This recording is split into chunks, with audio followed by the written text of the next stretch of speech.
Hello friend, आप सभी का स्वागत है हमारे स्मार्ट स्टडी क्लासेस में।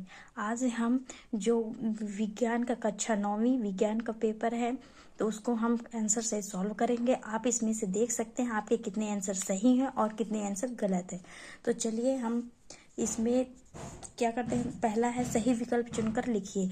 कोयले का निर्माण निम्नलिखित के अवशेषों से होता है। क्या है? कोयले का निर्माण निम्नलिखित के अवशेषों से होता है, तो इसका सही आंसर हो जाएगा वनस्पति। ठीक, वनस्पतियों के अवशेषों से क्या होता है? कोयले का निर्माण होता है। फिर है किस प्रकार के कोयले में कार्बन की मात्रा सर्वाधिक होती है? तो इसमें आ जाएगा एंथ्रासाइट। एंथ्रासाइट में क्या होता है? कार्बन की मात्रा अधिक होती है। और तीसरा है कोशिका का सिद्धांत प्रस्तावित किया। तो कोशिका का सिद्धांत किसने दिया था? कोशिका का सिद्धांत स्लीडेन, स्वान एवं विस्वाच ने दिया था। ठीक, फिर है नीचे चौथा है नीचे दिए गए परमाणुवादों में से पहली बार किसने इलेक्ट्रॉन को शामिल किया? तो इसको पहली बार इलेक्ट्रॉन को किसने शामिल किया था? थॉमसन ने, जे थॉमसन ने। ठीक, अब है पांचवा है एक तत्व के समस्थानिकों में अलग होता है। एक तत्व के समस्थानिकों में अलग होता है। क्या अलग हो जाता है?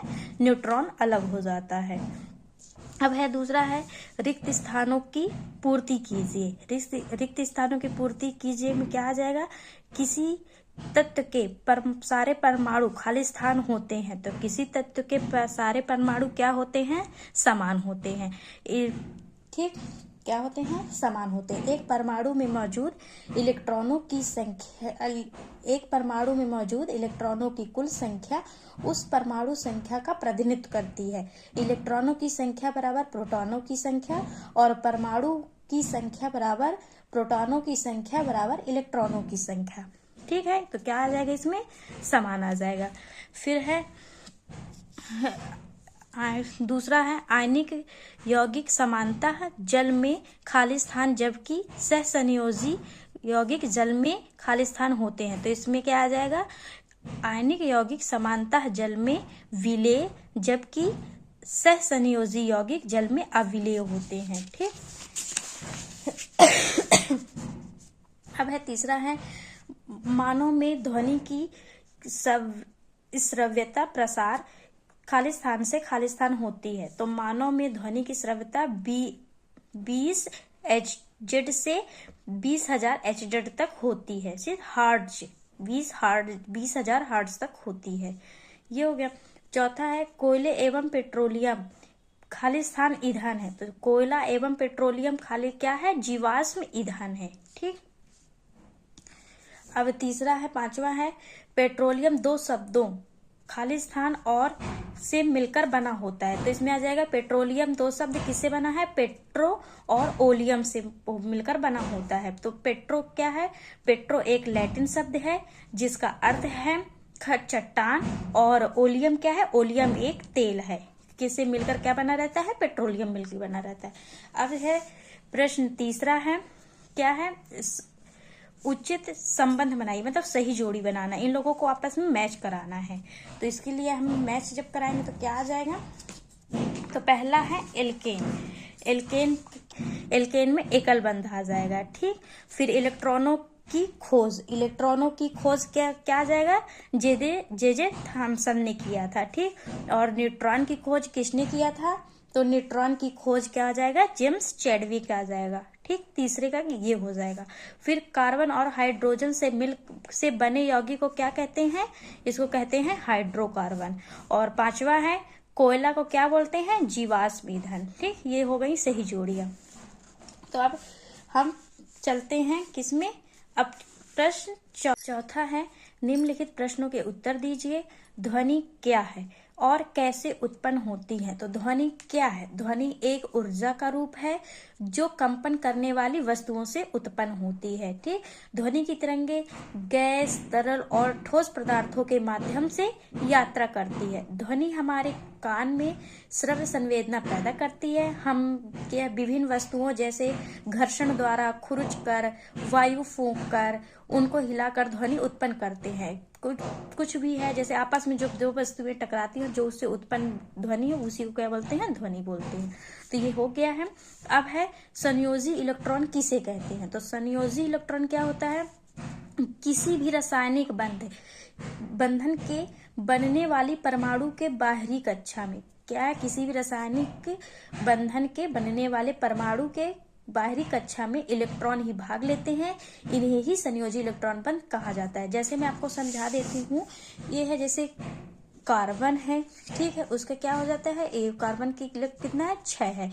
तो हम जैसे इसमें एक जो ये क्या बोलते हैं, ये 2 है और ये 4 है, ठीक। तो जब हम इनको इस तरह से बनाएंगे तो इसमें कितने हैं, अंदर कितने हैं, 2 इलेक्ट्रॉन है, और जो बाहरी में कितने हैं, 4 है। तो ये क्या है, ये जो बाहरी इलेक्ट्रॉन है इन्हीं को हम क्या बोलते हैं, संयोजी का बंधन, ठीक, संयोजी इलेक्ट्रॉन, सॉरी, ये है। अब है तीसरा, प्रभाजी आसवन किसे कहते हैं। प्रभाजी आसवन क्या है, 2 या 2 से अधिक मिश्रणी द्रवों को जिनके क्वथनांक के माध्यम से बहुत कम अंतर होता है पृथक करने की विधि क्या कहलाती है, प्रभाजी आसवन। इसमें क्या होता है कि जब 2 या 2 से अधिक मिश्रणीय द्रव जो रहते हैं उनको उनके क्वथनांक में जब उनकी मात्रा बहुत कम रहती है, उनको जब अलग किया जाता है तो वही प्रभाजी आसवन कहलाता है, वही पृथक्करण की विधि है ये, ठीक।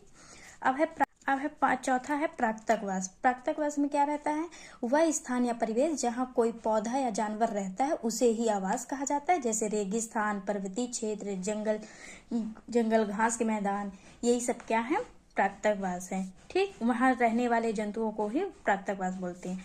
अब है दहन किसे कहते हैं। तो दहन क्या है, जिस प्रक्रिया में कोई पदार्थ ऑक्सीजन की उपस्थिति में ऊष्मा और प्रकाश उत्पन्न करती है उसे ही हम दहन कहते हैं, ठीक। समझ आ गया, दहन किसे कहते हैं। दहन जिस प्रक्रिया में जब कोई पदार्थ ऑक्सीजन जिसमें उपस्थित रहता है और वह ऊष्मा और प्रकाश दोनों उत्पन्न करता है उसी को हम दहन कहते हैं। जैसे प्राकृतिक गैस का जलना, कोयले का जलना, ठीक। छठवा है अच्छे स्वास्थ्य की आवश्यकताएं, स्थितियां बताइए। तो अच्छे स्वास्थ्य के लिए हमें सबसे जरूरी क्या है, अच्छा पोषण आहार है, ठीक, और संतुलित आहार मतलब जो अच्छा रहे, और दूसरा है मतलब अच्छा सामाजिक परिवेश, मतलब जहाँ अच्छे रहन सहन हो वही, ठीक। अब है इसमें प्रश्न 5वां, निम्नलिखित प्रश्नों के उत्तर दीजिए, कोई 7, ठीक। तो 7 हैं।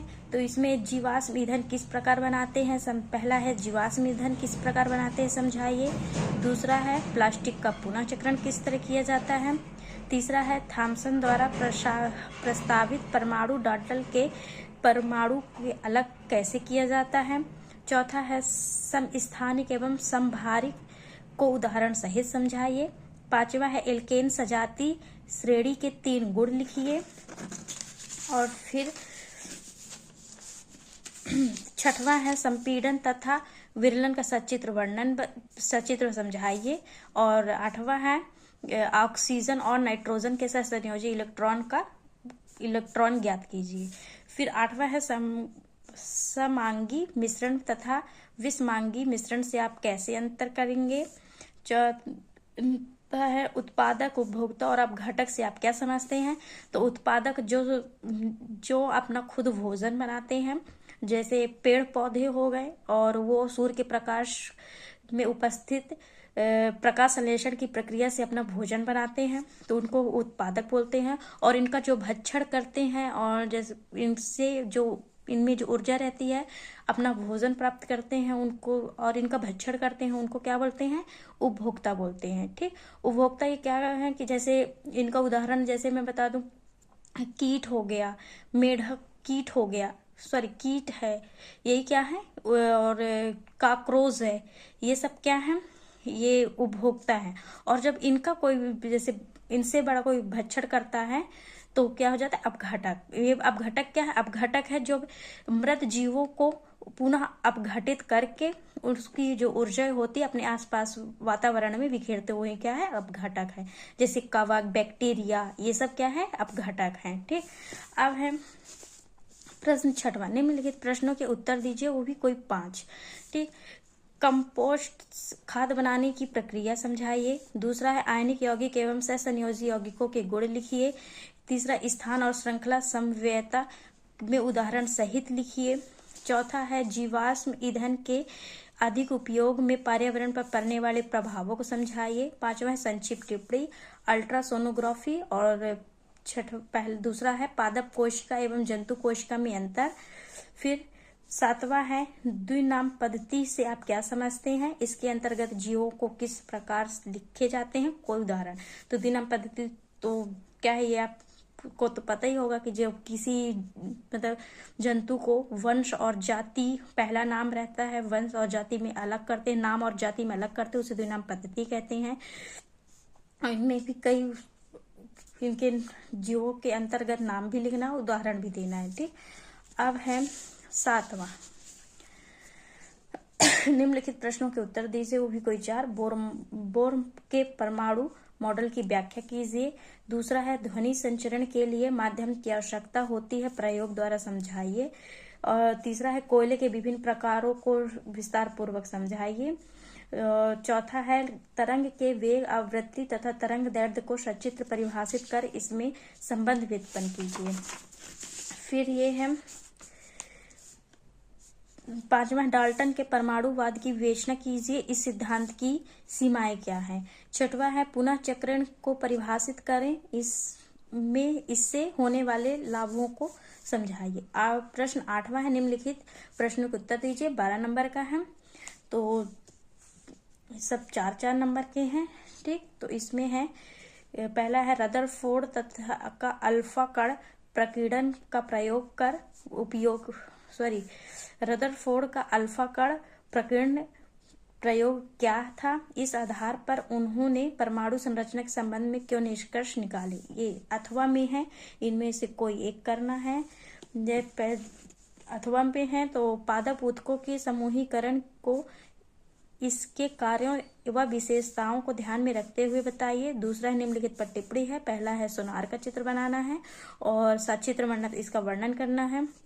अथवा में है 5 जगत वर्गीकरण के आधार क्या थे, 5 जगत वर्गीकरण के आधार क्या थे, वे 5 जगत कौन कौन से हैं, विस्तार से समझाइए।